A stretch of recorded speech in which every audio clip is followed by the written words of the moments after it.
500 million horsepower. Shaft bronze.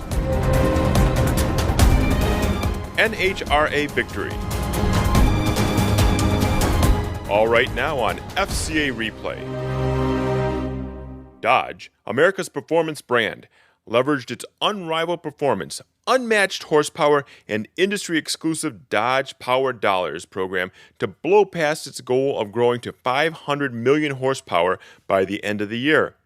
The Power Dollars program, which gave customers who purchased any 2019 Dodge Challenger, Dodge Charger, or Dodge Durango a $10 per horsepower cash allowance, allowed the brand to reach its 500 million horsepower goal 2 months early. Stay tuned for a social media event to thank the brand's loyal fans. The FCA Sterling Heights Assembly Plant has been awarded bronze status for its efforts in implementing world-class manufacturing, the company's manufacturing methodology.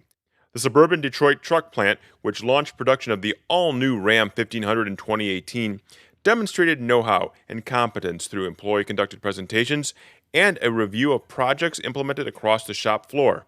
World-class manufacturing is a methodology that engages employees to provide and implement suggestions on how to improve their jobs and their plants, promoting a strong sense of ownership. The Sterling Heights Assembly Plant is the 24th North American facility to reach the milestone award.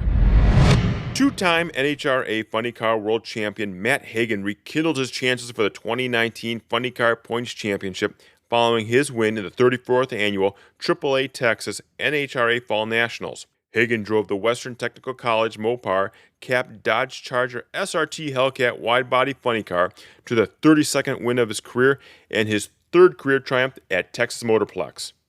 With the win, Hagan jumps from 7th to 4th in the championship standings with 2 races remaining. Those are this week's top stories on FCA Replay. Reporting for FCA Digital Media, I'm Edward Cardenas.